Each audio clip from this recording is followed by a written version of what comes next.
سورہ بقرہ کی آیت نمبر 104 ہے۔ اعوذ باللہ من الشیطان الرجیم، بسم اللہ الرحمن الرحیم۔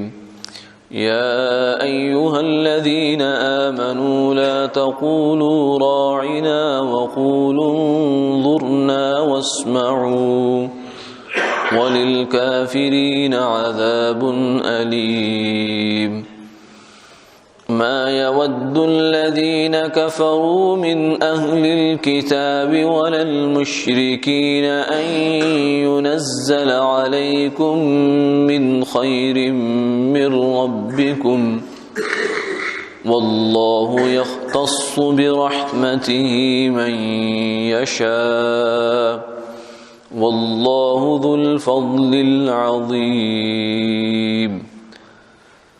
ما ننسخ من آية أو ننسها نأت بخير منها أو مثلها ألم تعلم أن الله على كل شيء قدير ألم تعلم أن الله له ملك السماوات والأرض وما لكم من دون الله من ولي ولا نصير۔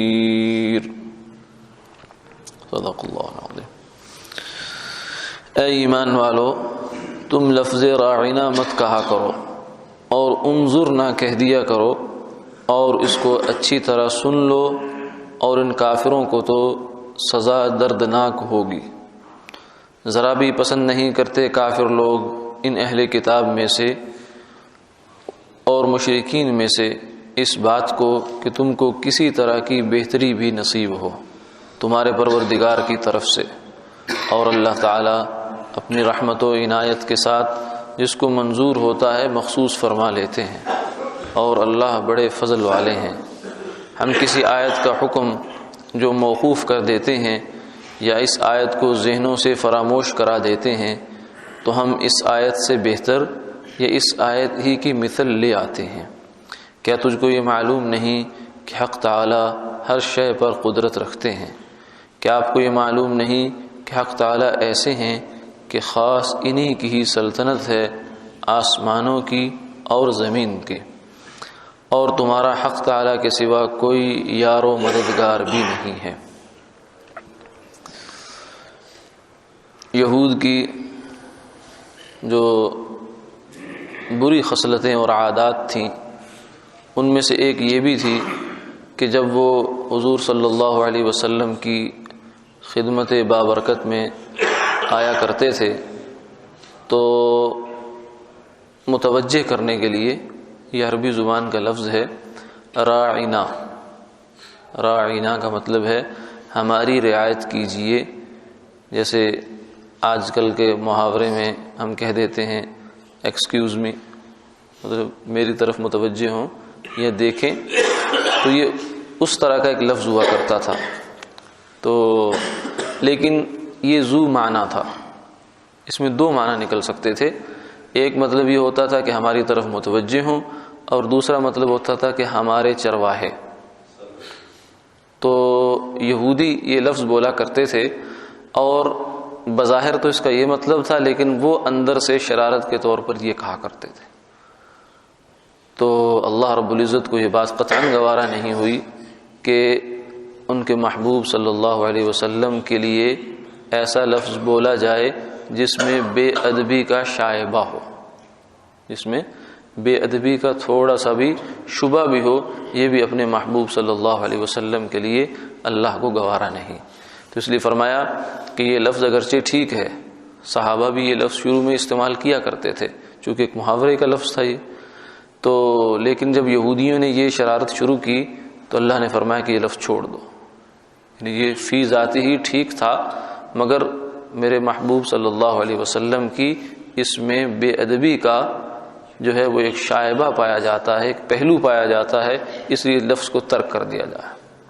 ہاں اس کی جگہ تم یہ کہا کرو انظرنا، ہماری طرف دیکھیں، یعنی ایسا لفظ استعمال کریں جس میں کوئی شبہ نہیں ہے، دع ما یریبک الی ما لا یریبک، ایک حدیث پاک کا مفہوم ہے، فرمایا کہ وہ چیز چھوڑ دو جو تمہیں شک میں ڈالے، اور اس کو چھوڑ کر وہ چیز اختیار کرو جو شک سے بالا تر ہو، جو شک سے پاک ہو۔ تو جس لفظ میں شبہ ہے اور اس میں جو ہے دوسرا پہلو بھی نکل سکتا ہے تو وہ کیوں استعمال کیا جائے؟ اس کی وجہ فرمایا قول انظرنا، یہ کہو کہ ہمیں دیکھیے، ہماری طرف نظر کرم فرمائیے، متوجہ ہو جائیے، واسمعوا، اور سن لو۔ کہا کہ یہ نہ کہو، اور اس بات کو ذرا خوب دھیان سے سنو کہ آئندہ کے لیے یہ حکم ہے۔ وَلِلْكَافِرِينَ عَذَابٌ عَلِيمٌ، لیکن فرمایا کہ یہ جو کافر ہیں، یہودی، یہ جو خباثتیں کیا کرتے تھے، ان کے لیے تو اللہ نے ایک اور نظام رکھا ہے، اور وہ کیا ہے؟ عذاب علیم، دردناک عذاب، اللہ کی جانب سے دردناک عذاب ان کو ملنا ہے۔ اس کے بعد اگلی آیت شریفہ میں مشرکین کی ایک جو حسد کی کیفیت ہے، یہود ہوں یا مشرک ہوں، مشرکین مکہ تھے یا یہودی تھے، عیسائی تھے، ان کی مسلمانوں کے ساتھ جو ایک حسد کی، رقابت کی کیفیت ہے، اس کا بیان ہے۔ یہ رقابت کی کیفیت آج بھی چلی آتی ہے، تب بھی موجود تھی، کہ ان کا یہ تھا کہ ان کو اللہ کی جانب سے یہ آخری نبی کیسے مل گئے اور ان کے اندر یہ کیسے پیدا ہو گئے۔ یہ حسد تھا کہ جو ان بیچاروں کو نہ حق قبول کرنے پر جو ہے وہ آنے دیتا تھا، اور نہ ہی ان کو جو ہے آرام سے بیٹھنے دیتا تھا، وہ اس کے حسد میں جلتے تھے۔ تو اس کا اللہ تعالیٰ نے یہاں بیان فرمایا کہ کافر لوگ، چاہے وہ اہل کتاب سے ہوں یا مشرک ہوں، وہ قطعاً یہ نہیں چاہتے، یہ پسند نہیں کرتے کہ اللہ کی جانب سے تمہارے اوپر کوئی خیر نازل ہو۔ یعنی جب بھی تمہارے لیے کوئی خیر کا فیصلہ ہوتا ہے تو ان کے دل جو ہیں وہ جل جاتے ہیں، حسد سے بھر جاتے ہیں کہ ان کے ساتھ ایسا کیسے ہو گیا، یہ تو ہمارے ساتھ ہونا چاہیے تھا، ہم جو ہے وہ نبیوں کی نسلوں میں سے ہیں، اور یہ آخری نبی اور یہ آخری نبوت اور یہ اللہ کا اتنا بڑا انعام اس امت پر جو اللہ تعالیٰ نے فرما دی کہ ان کے پاس کیسے چلا گیا۔ آگے اللہ نے فرمایا کہ یہ بیوقوف لوگ ہیں، سمجھتے نہیں ہیں کہ اللہ کسی کے پابند نہیں۔ اللہ یختص برحمتہ من یشاء، اللہ جس کو چاہتے ہیں اپنی رحمت سے خاص کر لیتے ہیں، رحمت سے نواز دیا کرتے ہیں، وہ جس کو چاہیں، وہ جو ہے وہ اس کی تو رحمتیں ہیں اپنی۔ کئی دفعہ ایسا ہوتا ہے کہ جو ہے وہ بارش جو ہے وہ کوڑیوں پر برس رہی ہے، بنجر زمینوں پہ برس رہی ہے، اور وہ جو فصلیں ہیں وہ اسی طرح کھڑی ہوئی ہیں۔ یہ تو اللہ کے نظام ہے۔ اللہ یختص برحمتہ من یشاء۔ کبھی کبھی جو ہے وہ بڑے بڑے عالی خاندان وہ بانجھ ہو جاتے ہیں، ان کے اندر سے کوئی کام کا بندہ نہیں نکلتا، اور ایک عام سے معمولی سے لوگ ہوتے ہیں ان کے اندر سے اتنے باصلاحیت لوگ نکل آتے ہیں۔ یہ تو اللہ کی تقسیم ہے۔ اللہ کبھی ادھر اپنی جو ہے وہ رحمتوں کا ظہور کرتے ہیں، کبھی ادھر کرتے ہیں، کبھی طور پر کرتے ہیں، کبھی جو ہے وہ بیت المقدس میں کرتے ہیں، کبھی فاران کی چوٹیوں پہ کرتے ہیں۔ یہ تو ان کی رحمتیں ہیں۔ واللہ ذو الفضل العظیم، فرمایا کہ اللہ بڑے فضل والے ہیں۔ اب چاہیے تو ان کو یہ تھا کہ یہ بھی اس فضل کو لینے کے لیے ادھر آ جاتے، یعنی جب انہوں نے دیکھ لیا کہ اب اللہ کا جو معاملہ بنی اسرائیل کے ساتھ ایک عرصے تک چلتا رہا کہ جو بھی نبی آتا وہ بنی اسرائیل کے اندر ہی آتا تھا، اب وہ معاملہ ختم ہو گیا، اب بنو اسماعیل میں چلا گیا معاملہ، تو ان کو بھی چاہیے تھا کہ چپکے سے آ کر کلمہ پڑھ لیتے، مسلمان ہو جاتے، اور ہمیشہ ہمیشہ کی عزت بھی لیتے اور آخرت کی کامیابی بھی لیتے۔ لیکن انہوں نے ایسا نہیں کیا اور اپنی جگہ پر اڑے رہے۔ حالانکہ اگر یہ ادھر آ جاتے تو اللہ کے فضل میں کون سی کمی تھی کہ ان کو کچھ نہ ملتا، بلکہ آپ نے فرمایا کہ جو بندہ اہل کتاب میں سے مسلمان ہوتا ہے، پہلے کسی دین پر موجود تھا اور پھر وہ مسلمان ہو گیا، اس کو اللہ دوہرا اجر عطا فرماتے ہیں۔ ایک عام آدمی مسلمان ہوتا ہے جو پہلے کسی مذہب پر نہیں ہے، اور ایک پہلے کسی آسمانی مذہب پر تھا اور اس مذہب کو چھوڑ کر مسلمان ہوتا ہے، اس کو ڈبل اجر ملتا ہے۔ اور اسی طریقے سے فرمایا کہ اگر ایک غلام اپنے آقا کی اطاعت بھی کرتا ہے اور جو ہے وہ اللہ کی عبادت بھی کرتا ہے تو اسے بھی اللہ دوہرا اجر عطا فرماتے ہیں۔ سیدنا ابو ہریرہ رضی اللہ تعالیٰ عنہ جو اس حدیث کے راوی ہیں، وہ فرماتے ہیں کہ اگر تین کام نہ ہوتے تو میں چاہتا کہ مجھے موت آئے غلامی کی حالت میں غلام ہو کے فوت ہوں۔ کون سے تین کام؟ فرمایا کہ ایک تو جہاد فی سبیل اللہ، راہ خدا کا نکلنا، حج، اور میری والدہ کی خدمت۔ یہ 3 کام ایسے ہیں کہ جس کی وجہ سے میں آزاد رہنا چاہتا ہوں کہ یہ کام غلامی میں پتہ نہیں آقا موقع دے یا نہ دے، تو اس لیے ورنہ جتنے غلامی کے فضائل ہیں وہ تو میں چاہتا ہوں کہ میں غلام ہو کر مروں. تو یہ غلام کو بھی دوہرا اجر ملتا ہے، کیونکہ وہ بیچارہ ایک جانب آقا کے حقوق ادا کرتا ہے اور دوسری جانب جو ہے وہ اس کے اللہ تعالیٰ کے حقوق بھی ادا کرتا ہے، اس میں کمی کوتاہی نہیں کرتا. یہی چیز جو ہے یہ ملازم کو بھی حاصل ہوتی ہے. جو کسی کا ملازم ہے، اجرت پر کام کر رہا ہے، کسی کی وفاداری میں چل رہا ہے، اگر اس کے ساتھ جو ہے وفاداری کرتا ہے اور اللہ کے ساتھ بھی وفاداری کرتا ہے تو اللہ اس کو بھی اسی فضیلت میں شریک فرما دیتے ہیں. اسی طریقے سے گھر کی خاتون ہیں، مستورات ہیں، ان کے اوپر بھی دوہری ذمہ داری ہوتی ہے. خامند کے اور بچوں کے حقوق بھی اور اللہ تعالیٰ کے حقوق بھی ان کے ذمہ ہوتے ہیں. اگر وہ بھی اس میں کریں گی تو اللہ ان کو بھی دوہرا اجر عطا فرمائے. اسی لیے فرمایا کہ عورتیں جو ہیں مستورات، ان کی اللہ نے جنت گھر کی 4 دیواری کے اندر رکھی ہوئی ہے. ان کو جنت تلاش کرنے کے لیے باہر جانے کی ضرورت نہیں ہے. گھر کے اندر فرمایا کہ مقصد تو اللہ کو راضی کرنا ہے. گھر کے اندر جھاڑو دے رہی ہیں، حالانکہ اتنا بڑا کام نہیں ہے لیکن اللہ راضی ہو جائیں گے اس سے. بچوں کی خدمت کر رہی ہیں، خامند کی خدمت کر رہی ہیں، اور صرف جذبہ یہ ہے کہ اللہ راضی ہو جائیں تو اللہ تعالیٰ جنت کا فیصلہ یہیں سے کر دیں گے. اسے کون سا جو ہے وہ عبادتیں زیادہ چاہیے ہوتی ہیں. وہ تو کتنے لوگ فرمایا ایسے گزرے ہیں کہ جن کی اللہ نے بخشش راستے کے کانٹے سے کی. جا رہے تھے، خیال ہوا کہ کسی کو کوئی چبھ نہ جائے، کانٹا نہ لگ جائے، کوئی جو ہے وہ رکاوٹ تھی اس کو ہٹا دیا. آدمی چل جاتا ہے، بھول جاتا ہے میں نے پتہ نہیں کبھی نیکی کی ہوئی تھی کہ نہیں کی تھی، لیکن اللہ کو یاد ہوتی ہے. فرمایا کہ اللہ کے ہاں وہی نیکی ہوتی ہے جس کو ہم نیکی نہیں سمجھتے. جس کو ہم سمجھتے ہیں کہ ہم نے بڑا کام کیا، بڑی نیکی کی ہے، وہ دوسری طرف چلی جاتی ہے. اللہ کے ہاں تو وہ نیکی ہوتی ہے جس کو ہم سمجھتے ہیں کہ ہم نے کچھ نہیں کیا.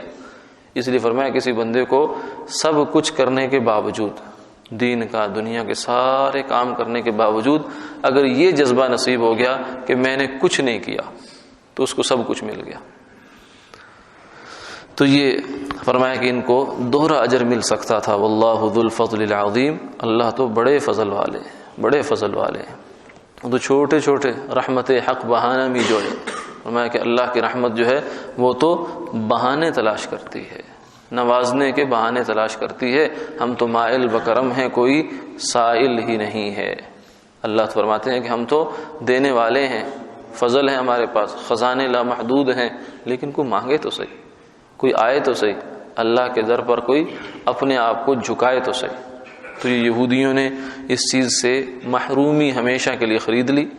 حالانکہ اللہ فرماتے ہیں واللہ ذو الفضل، ٹھیک ہے کہ میں نے بنو اسماعیل کو، عربوں کو اپنی رحمت کے ساتھ خاص کر لیا ہے، مگر تمہارے لیے بھی راستے بند نہیں رکھے. واللہ ذو الفضل العظیم، تمہارے لیے بھی بہت کچھ کھلا ہوا ہے اگر آ جاتے، لیکن نہیں آئے. تو یہود کا ایک اور جو تھی وہ اعتراض یہ بھی تھا، اور آج بھی کچھ لوگ کرتے ہیں یہ اعتراض اسلام پر خاص طور سے، کہ نسخ قرآن پاک میں ایسا ہوا ہے کہ کچھ احکامات شروع میں آئے پھر ان کو منسوخ کر دیا گیا. ایسا ہوا ہے بہت، کیونکہ شریعت جب بھی اللہ تعالیٰ نے نازل کی ہے تو تدریج کے ساتھ، بالخصوص شریعت محمدیہ صلی اللہ علیہ وسلم تو ایسی ہے کہ وہ بتدریج آئی ہے، کیونکہ اس شریعت کو اللہ نے قیامت تک کے لیے رکھنا تھا اور پوری دنیا اس کا دائرہ کار تھی. زمانہ قیامت تک کا، اور جو دائرہ کار ہے وہ پوری دنیا تھی، پوری دنیا کے اقوام. قل یا ایھا الناس انی رسول اللہ الیکم جمیعا، اے انسانوں، حضور سے فرمایا گیا کہ آپ اعلان کریں کہ اے انسانوں میں تم سب کی طرف اللہ کا رسول بن کے آیا. کیا عرب، کیا عجم، کیا گورے، کیا کالے، کیا جو ہے وہ چین والے یا جو عرب والے، سب کی طرف فرمایا کہ میں تمہارے لیے اللہ کا رسول بن کے آیا. تو آپ کی جو شریعت مطہرہ ہے وہ 23 سال میں مکمل ہوئی ہے. مکہ مکرمہ سے ابتدا ہوئی اور آپ کے آخری جو وحی ہے اس تک آ کر اس کی تکمیل ہوئی. تو اس میں ایسا ہوتا ہے کہ بتدریج جو احکامات نازل ہوتے ہیں، پہلے ایک حکم نازل ہوا، پھر اس کو کینسل کیا گیا، دوسرا حکم، پھر تیسرا حکم. بظاہر لگتا یہ ہے کہ جیسے اس میں ایک حکم کو ختم کیا جا رہا ہے، لیکن حقیقت میں ایسا نہیں ہوتا. یہ بلکہ صورت حال کے لحاظ سے احکامات کی صورت تبدیل ہو جاتی ہے. جیسے مثلا ایک مریض ہے، بالکل بیچارہ جو ہے معدہ اس کا آخر درجے میں پہنچا ہوا ہے، بخار کی وجہ سے بہت کمزور ہے، تو کسی معالج کے پاس لے جائیں گے تو وہ کہیں گے کہ یہ دوائی بھی کھلائیں اور ان کو ہلکا سا شوربہ سا بنا کر بس وہ پلا دیں، اور کوئی غذا نہیں دینی۔ اس وقت معدہ ان کا اس حالت میں ہے کہ اس کو بھاری غذا نہیں چلے گی، لیکن 2-4 دن بعد رفتہ رفتہ صحت بحال ہوتی ہے تو کہتے ہیں اچھا اب تھوڑا سا شوربے میں روٹی بھگو کر بھی دے دیں ساتھ، پھر کہتے ہیں اچھا تھوڑی سی یہ بھی دے دیں، لیکن ابھی سخت غذا نہیں دینی۔ تو رفتہ رفتہ کرتے کرتے کرتے حتیٰ کہ جب وہ مکمل صحت مند ہو جاتا ہے تو پھر کہتے ہیں چاہے اب لوہے کے چنے چبوا لیں ان سے، اب یہ صحت مند ہو گئے۔ تو اس دوران جو ہر دفعہ کی حکیم نے، معالج نے جو ہدایات دی ہیں سب میں تبدیلی ہے۔ پہلے پرچی پر کچھ اور لکھا ہے، دوسری پر کچھ اور لکھا ہے، تیسری پر کچھ اور، پانچویں پر کچھ اور، لیکن اسے یہ نہیں کہا جاتا کہ حکیم کا علم غلط ہو گیا، کہ پہلے اس نے کچھ اور انالیسس کیا تھا اب پھر کچھ اور کر دیا۔ نہیں، ہر بندہ یہ سمجھتا ہے کہ سچویشن کے لحاظ سے اس نے ہدایات جو ہیں وہ بدلتی چلی گئی ہیں۔ تو شریعت مطہرہ کے اندر بھی جو احکامات کے اندر ہمیں فرق نظر آتا ہے، وہ جو جسے نسخ کہا جاتا ہے، کسی حکم کو کینسل کر دینا، اس کے پیچھے بھی یہ بات ہوتی ہے۔ جیسے مثلا شراب جب اللہ تعالیٰ نے شروع میں حرام فرمائی تو چونکہ عربوں کے ہاں بہت رچی بسی ہوئی تھی یہ چیز بہت زیادہ، لیکن اللہ کے محبوب صلی اللہ علیہ وسلم کے معجزات میں سے ایک وہی معجزہ بھی ہے کہ ایسے ان کی جڑ جو ہے وہ اکھڑ گئی۔ اللہ کا حکم جب آیا تو شروع میں حکم دیا تھوڑا سا کہ شراب کے بارے میں تھوڑا ناپسندیدگی کا اظہار کر دیا۔ پہلا حکم یہ آیا کہ شراب کے اندر جو ہے فوائد بھی ہیں، نقصانات بھی ہیں، لیکن ان کے فائدوں سے نقصان زیادہ ہیں، اس لیے شراب کے بارے میں تھوڑا سا بچنا چاہیے۔ پھر آیا کہ یہ چیزیں اچھی نہیں ہیں، پھر حکم نماز نہ پڑھو، جب شراب پیو تو نماز نہ پڑھو، پھر آخر پہ جا کر حکم آیا کہ بس سب ختم کرو، اب اس کے بعد شراب نہیں چلے گی۔ تو اس حکم کو تدریجاً آیا ہے۔ اسی طریقے سے کتوں کے بارے میں، کتوں کے ہاں بھی عربوں کو کتوں سے بھی بڑا مناسبت تھی، لیکن شروع میں آپ نے بہت سخت حکم دیا، فرمایا کہ جہاں کہیں بھی تمہیں مدینہ منورہ میں کتا نظر آئے اس کو مار دو۔ حتیٰ کہ صحابہ فرماتے ہیں کہ باہر سے جو لوگ ڈیرے دار ہوتے تھے وہ خریداری کے لیے مارکیٹ میں آتے تھے مدینہ منورہ میں، بازار میں، تو ان کے ساتھ اگر کوئی کتا ہوتا تھا تو اس کو بھی مار دیا جاتا تھا، اتنا سخت۔ پھر جب آپ نے دیکھا کہ اب وہ جو مطلوبہ معیار ہے وہ پورا ہو گیا ہے تو آپ نے فرمایا مالی وللکلاب، میرا ان کے مارنے سے کیا تعلق، اس لیے اب ان کو نہ مارو، کیونکہ یہ بھی اللہ کے مخلوقات میں سے ایک مخلوق ہے، جو ان کا کلچر میں رچے بسے ہوئے تھے وہ نکالنا مقصود تھا، وہ ہو گیا۔ تو اس طریقے سے احکامات کے اندر تدریجاً تبدیلی ہو جایا کرتی ہے۔ لیکن یہ یہود و نصارہ یا اور لوگ یہ اس پر اعتراض کرتے ہیں کہ نسخ کیوں ہے قرآن پاک میں، تو ظاہر سی بات ہے کہ یہ فضول بات ہے، یہ ایسی بات ہے کہ جس کو خواہ مخواہ کا اعتراض بنایا جاتا ہے۔ فرمایا کہ ہم جب کسی آیت کو منسوخ کرتے ہیں یا اس کو بھلا دیتے ہیں، نأتی بخیر منہا او مثلہا، تو ہم اس سے یا تو بہتر لاتے ہیں یا اسی جیسا حکم دوبارہ لے آتے ہیں۔ تو یہ دونوں صورتیں ہو سکتی ہیں۔ بعض دفعہ کسی آیت کو منسوخ کر دیا جاتا ہے اور وہ آیت باقی رہتی ہے، بعض دفعہ اس آیت کو بھی، یعنی اسے کہتے ہیں منسوخ التلاوہ والحکم، تلاوت بھی منسوخ اور اس کا حکم بھی منسوخ، اور ایک درجہ یہ ہوتا ہے کہ تلاوت باقی ہے لیکن حکم باقی نہیں رہا، اور ایک درجہ یہ ہوتا ہے کہ حکم ہے لیکن تلاوت نہیں ہے۔ تو یہ مختلف قسمیں ہو سکتی ہیں۔ او ننسیہا، ہم اس کو بھلا دیں گے، نأتی بخیر منہا او مثلہا۔ تو یہ ہے الم تعلم ان اللہ علی کل شیء قدیر، کیا تمہیں اس بات کی خبر نہیں ہے کہ اللہ ہر چیز پر قادر ہے؟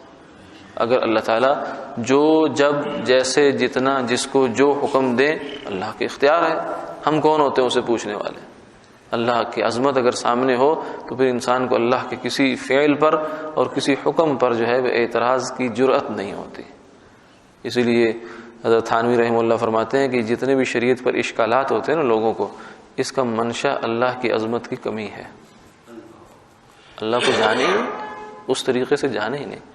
اس لیے فرماتے ہیں میرے سے ایک صاحب نے پوچھا کہ سود کو اللہ نے کیوں حرام کیا ہے؟ میں نے کہا مجھے نہیں معلوم، ہاں جب تمہارا قیامت میں سامنا ہوگا تو اللہ سے پوچھ لینا اور پوچھ کے مجھے بھی بتا دینا کہ کیوں حرام کیا۔ فرمایا کہ آج جو حکومت کا اس وقت کا جو بادشاہ تھا، جارج پنجم تھا، برطانیہ کا بڑا جو تھا، تو فرماتا ہے اس کے حکم آ جاتا ہے تو اس کے سامنے تو کسی کے جو ہے سانس بھی نہیں نکلتا، سارے بھاگے بھاگے پھرتے ہیں، اللہ کے حکم کی عظمت ہی نہیں ہے۔ وما قدر اللہ حق قدری، اللہ کی عظمت کو پہچانا نہیں، کیونکہ اللہ ڈھیل دیتے ہیں، وہاں تو گرفت فوراً آتی ہے، اس لیے آدمی جو ہے کانپتا ہے، اللہ ذرا ڈھیل دیتے ہیں تاکہ سختی بعد میں ہو جائے گی۔ الم تعلم ان اللہ علی کل شیء قدیر، الم تعلم ان اللہ لہ ملک السماوات والارض، کیا نہیں جانتے کہ اللہ کے لیے بادشاہی ہے زمینوں کی آسمانوں کی، اللہ کے علاوہ تمہارا ہے کون؟ اللہ تعالیٰ قرآن پاک میں جگہ جگہ اس چیز کو بیان فرماتے ہیں کہ جو کچھ ہم نے تمہیں دے رکھا ہے، تمہارا سانس، تمہارا وجود، تمہاری زندگی، تمہارے پاس جتنی بھی نعمتیں ہیں یہ ہماری تو ہیں، ہم اگر ان سب کو کھینچ لیں تو کیا کر سکتے ہو؟ قل ارأیتم من اصبح ماؤکم غورا فمن یأتیکم بماء معین، یہ پانی جو صبح و شام تم پیتے ہو تمہاری زندگی کا اس پر مدار ہے، اگر ہم اس کو زمین کے اندر سے اندر، نیچے سے نیچے لے جائیں تو کون لائے دے تمہیں پانی دے؟ کوئی بھی لا کر دے۔ تو اللہ تعالیٰ اپنی عظمت کا اعتراف کروا رہے ہیں۔ وآخر دعوانا الحمد للہ رب العالمین۔